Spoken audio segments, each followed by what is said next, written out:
Assalamualaikum warahmatullahi wabarakatuh. Di sini kami akan mempresentasikan hasil kerja kami, yaitu tentang keterampilan dasar mengajar atau bertanya, yaitu yang beranggotakan saya Umi Nur Sofia dengan NPM 1913023007, Siti Humairo dengan NPM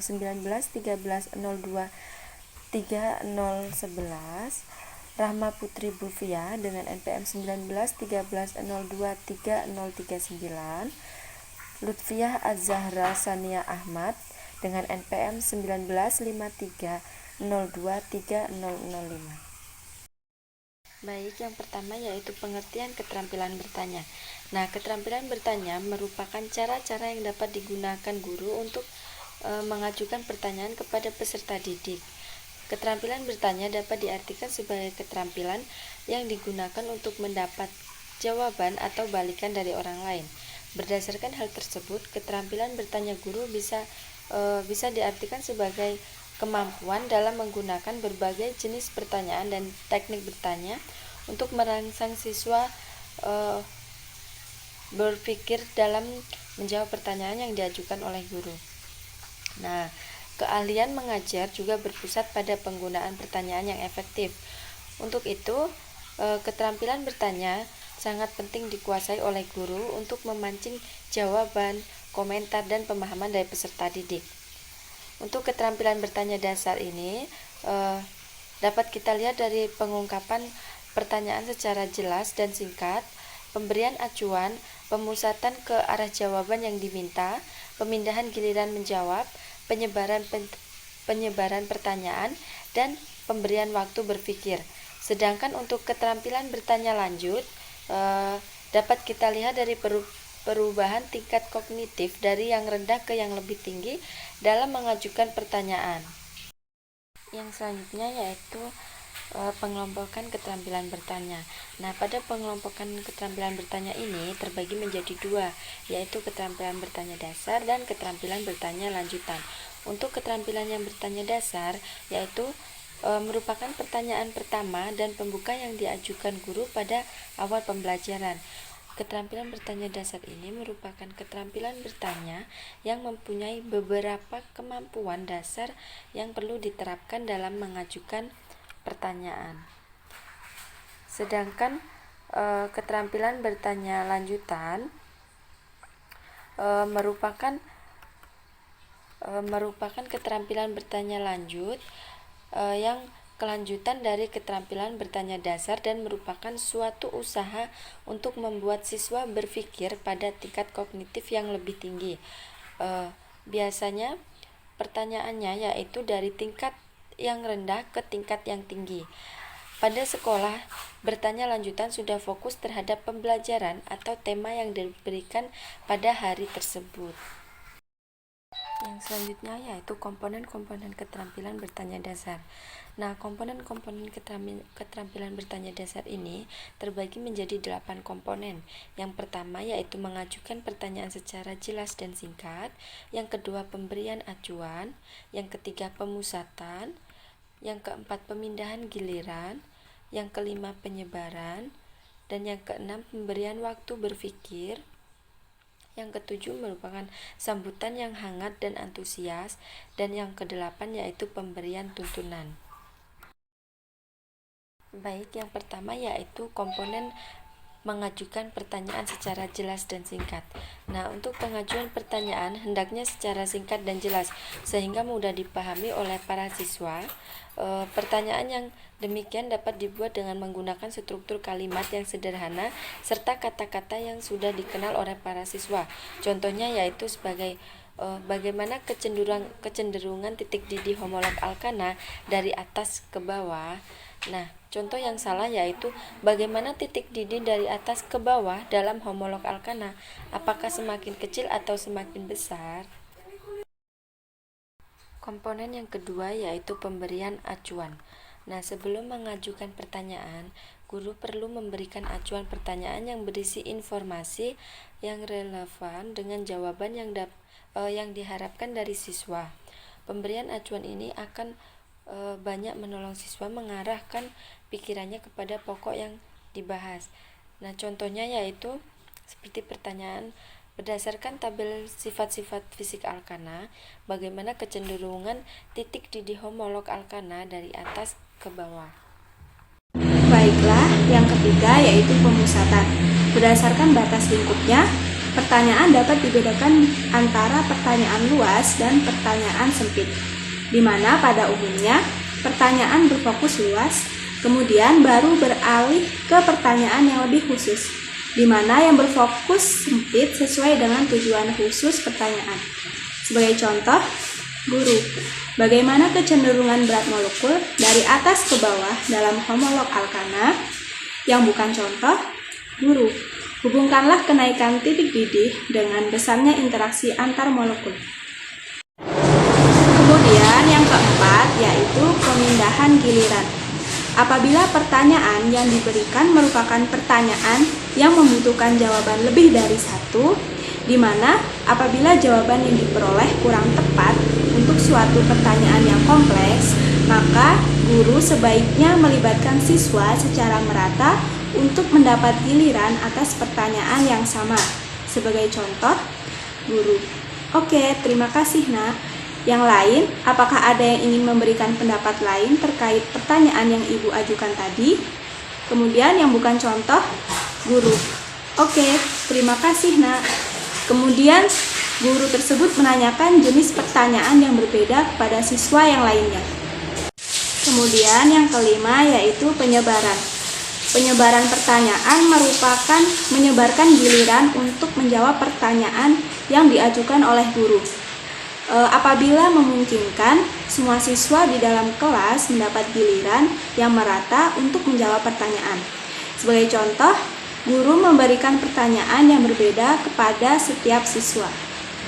Lalu yang keenam yaitu pemberian waktu berpikir, di mana pemberian waktu berpikir ini merupakan saat di mana guru memberi jeda sejenak kepada siswanya setelah memberikan pertanyaan. Sebagai contoh, guru, bagaimana sifat kepolaran homolog alkana? Menunggu sekitar 5-10 detik. Kemudian mempersilahkan siswa yang ingin menjawab, atau jika tidak ada, maka guru menunjuk siswa yang lainnya. Yang bukan contoh, guru, selama Ibu keluar, coba menurut kalian bagaimana sifat kepolaran homolog alkana? Komponen dari bertanya dasar yang selanjutnya adalah sambutan yang hangat dan antusias. Kehangatan dan antusias yang ditunjukkan oleh guru atas jawaban siswa sering menjadi pendorong untuk partisipasi siswa. Guru yang memberikan respon yang acuh tak acuh terhadap jawaban siswa dapat menyebabkan siswa kurang semangat dan ragu-ragu apakah jawaban yang diberikan betul-betul benar atau tidak. Oleh karena itu, sambutan yang hangat dan antusias sangat penting ketika siswa menjawab. Sebaiknya guru memberikan antusias yang besar terhadap jawaban siswa tersebut, walaupun jawabannya salah. Namun setelah itu guru bisa memberikan penguatan terhadap siswa. Contohnya, "Oke, bagus, terima kasih, Nak." Sedangkan contoh yang salah adalah hanya sekedar oke, karena jawaban tersebut sangat tidak memberikan motivasi terhadap siswa dan tidak meyakinkan atas jawaban yang diberikan oleh siswa. Komponen yang terakhir dari bertanya dasar adalah pemberian tuntunan. Guru hendaknya memberikan tuntunan bila siswa menjawab salah atau tidak dapat menjawab, agar siswa dapat menemukan jawabannya, atau istilahnya memancing siswa dengan pertanyaan yang lainnya. Contohnya, guru dapat bertanya, mengapa titik didih homolog alkana dari atas ke bawah semakin besar? Apabila siswanya diam, maka mungkin saja pertanyaannya sulit atau tidak dapat dijangkau oleh siswa. Maka guru harus memancing pertanyaan yang lainnya, seperti, "Wah, sepertinya sulit ya. Oke, baiklah, Ibu akan bantu. Menurut kalian, apa sifat kepolaran dari senyawa alkana?" Nah, mungkin setelah itu siswanya dapat menjawab karena kita telah membantunya dengan memancing pertanyaan dengan sifat kepolaran dari senyawa alkana. Sedangkan yang bukan contoh yang baik itu seperti mengapa titik didih homolog alkana dari atas ke bawah semakin besar, siswanya diam. Nah, khusus gurunya tidak memberikan penguatan. Gurunya hanya memberikan jawaban seperti, "Wah, sepertinya sulit ya. Coba kalian buka kembali catatan kalian." Nah, itu tidak mengajak siswa atau menuntun siswa agar siswa dapat menjawab pertanyaannya, melainkan siswa disuruh membaca. Sedangkan kebanyakan siswa itu malas untuk membaca. Jadi sebaiknya guru memberikan pertanyaan pancingan atau tuntunan kepada siswa agar siswanya bisa menjawab dan dapat menemukan jawaban yang benar. Jenis keterampilan bertanya yang selanjutnya adalah keterampilan bertanya lanjutan. Nah, keterampilan bertanya lanjut itu merupakan kelanjutan dari keterampilan bertanya dasar dan merupakan suatu usaha untuk membuat siswa berpikir pada tingkat kognitif yang lebih tinggi. Biasanya pada sekolah, bertanya lanjutan sudah fokus terhadap pembelajaran atau tema yang diberikan pada hari tersebut. Nah, seperti keterampilan bertanya dasar, keterampilan bertanya lanjutan juga memiliki komponen-komponen tertentu. Berikut adalah komponen dari keterampilan bertanya lanjutan. Komponen yang pertama dalam bertanya lanjutan adalah pengubahan tuntutan tingkat kognitif dalam menjawab pertanyaan. Pertanyaan yang dikemukakan guru dapat mengandung tingkat kognitif pada siswa yang berbeda-beda, dari proses kognitif yang rendah atau C1 sampai proses kognitif yang tinggi atau C6. Sebaiknya juga guru memberikan pertanyaan yang disesuaikan dengan kemampuan siswa tersebut. Dan sebaiknya juga pertanyaan yang dikemukakan oleh guru harus yang berbobot atau yang kritis, yang mengandung unsur analisis seperti C4. Contohnya pertanyaan yang dapat memberikan tuntutan tingkat kognitif dalam menjawab pertanyaan itu diawali dengan kata mengapa, yaitu mengapa tingkat titik didih homework Alkana dari atas ke bawah semakin meningkat. Nah, apabila pertanyaannya seperti itu, berarti kan menunjukkan bahwa siswa harus menganalisis terlebih dahulu atau tingkat kognitifnya itu yang C4. Sedangkan yang tidak baik dilakukan itu contoh pertanyaannya adalah di antara Butana dan Propana, manakah yang memiliki titik didih yang lebih tinggi? Nah, apabila pertanyaannya seperti itu kan, itu hanya meminta siswa untuk menunjukkan mana yang memiliki titik didih yang lebih tinggi. Dan itu tidak meminta siswa untuk menganalisis, melainkan hanya sampai menjelaskan atau bahkan menerapkan atau C2 ataupun C3. Komponen yang kedua dari bertanya lanjut adalah pengaturan urutan pertanyaan. Nah, pengaturan urutan pertanyaan ini juga sangat penting apabila kita sedang mengajar. Pengaturan urutan pertanyaan itu bertujuan untuk mengembangkan tingkat kognitif dalam menjawab pertanyaan dari sifat yang rendah ke yang lebih tinggi dan kompleks. Dalam pelaksanaannya, guru hendaknya dapat mengatur urutan pertanyaan yang diajukan kepada siswa dari tingkat mengingat atau C1, kemudian pertanyaan pemahaman atau C2, penerapan atau C3, analisis atau C4, sintesis atau C5, dan evaluasi atau C6. Contoh pertanyaan yang dapat diajukan oleh guru dalam pelajaran kimia adalah berdasarkan tabel sifat-sifat fisik alkana, bagaimana kecenderungan titik didih homolog alkana dari atas ke bawah? Nah, itu kan pertanyaannya meminta siswa atau meminta pemahaman siswa terhadap pertanyaan tersebut. Nah, mungkin siswanya bisa menjawab semakin besar, Bu. Nah, setelah siswa yang menjawab seperti itu, baru kemudian gurunya dapat melanjutkan pertanyaannya ke tingkat yang lebih tinggi, seperti tingkat menganalisis. Contoh pertanyaannya, oke bagus, kemudian mengapa titik didih homolog alkana dari atas ke bawah semakin besar? Itu kan sudah masuk tahap menganalisis. Jadi urutan pertanyaan itu benar dari tingkat yang lebih rendah ke tingkat yang lebih tinggi atau kompleks. Selanjutnya ada penggunaan pelacak. Penggunaan pelacak ini digunakan jika jawaban yang diberikan oleh siswa dinilai benar oleh guru, tetapi masih dapat ditingkatkan menjadi lebih sempurna. Guru dapat mengajukan pertanyaan pelacak kepada siswa tersebut dengan beberapa teknik pertanyaan pelacak yang dapat digunakan, yaitu yang pertama ada klarifikasi. Klarifikasi ini jika siswa menjawab dengan kalimat yang kurang tepat, guru memberikan pertanyaan pelacak yang meminta siswa untuk menjelaskan dengan kata-kata lain, sehingga jawaban siswa itu menjadi lebih baik. Contoh pertanyaannya, dapatkah kamu menjawab sekali lagi apa yang kamu maksud? Dan yang kedua, meminta siswa memberikan alasan atau argumentasi dengan tujuan dapat menunjang kebenaran pandangannya dalam menjawab pertanyaan guru. Contoh pertanyaannya, mengapa bisa demikian?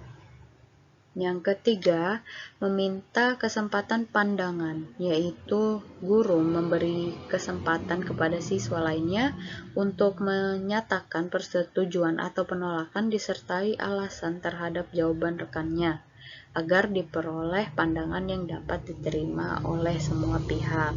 Contoh pertanyaannya, bagaimana yang lain? Apakah setuju dengan jawaban yang dikemukakan oleh teman kalian atau ada yang ingin menambahkan?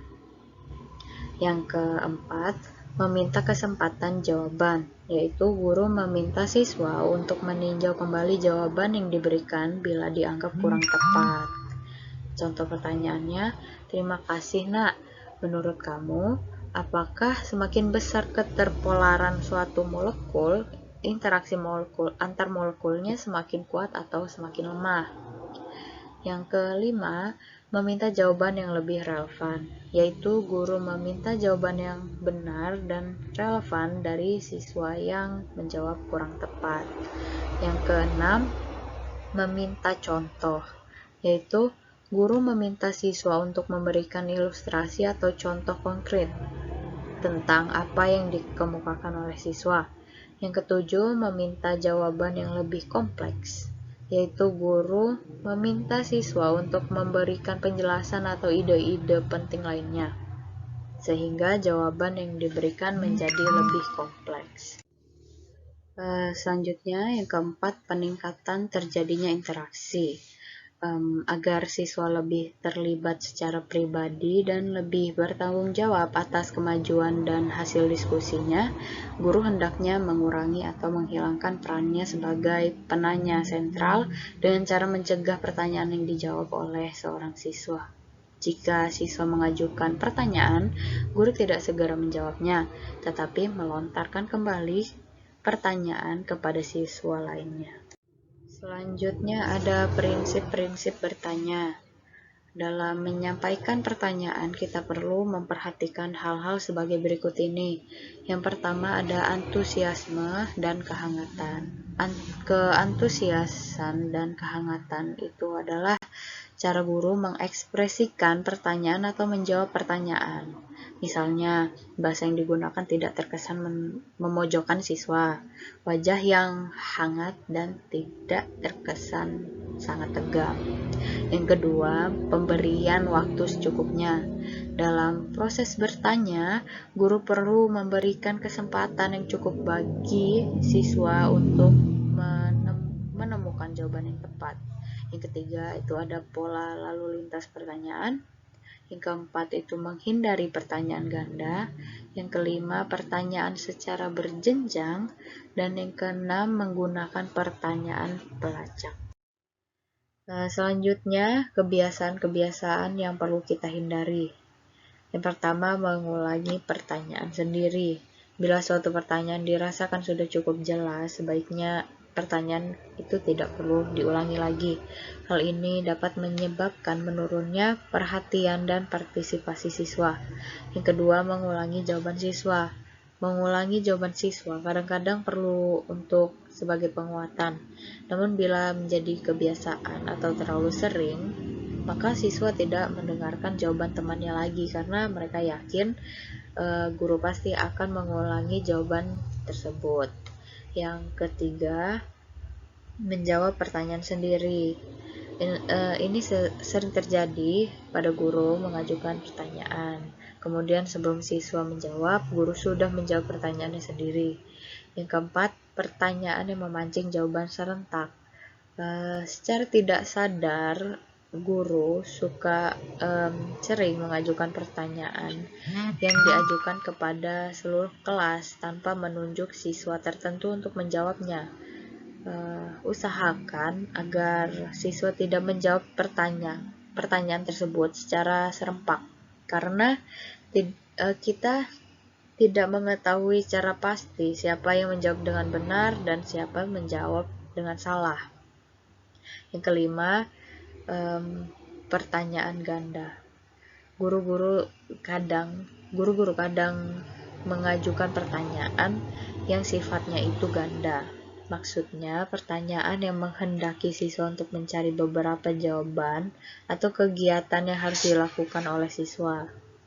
Yang keenam, menunjuk siswa tertentu sebelum mengajukan pertanyaan. Sebelum mengajukan pertanyaan, sebaiknya guru tidak menentukan terlebih dahulu siapa siswa yang akan menjawab pertanyaan tersebut. Hal ini dikarenakan akan menyebabkan siswa lain itu tidak berpikir, karena merasa tidak bertugas untuk menjawab suatu pertanyaan tersebut. Oleh karena itu, pertanyaan hendaknya ditunjukkan lebih dahulu kepada seluruh siswa, baru kemudian guru tersebut menunjuk ke salah seorang untuk menjawab. Yang ketujuh, memberikan pertanyaan yang bersifat tertutup. Yang dimaksud dengan pertanyaan tertutup itu ialah pertanyaan yang dengan jawaban seperti benar atau salah, ya atau tidak.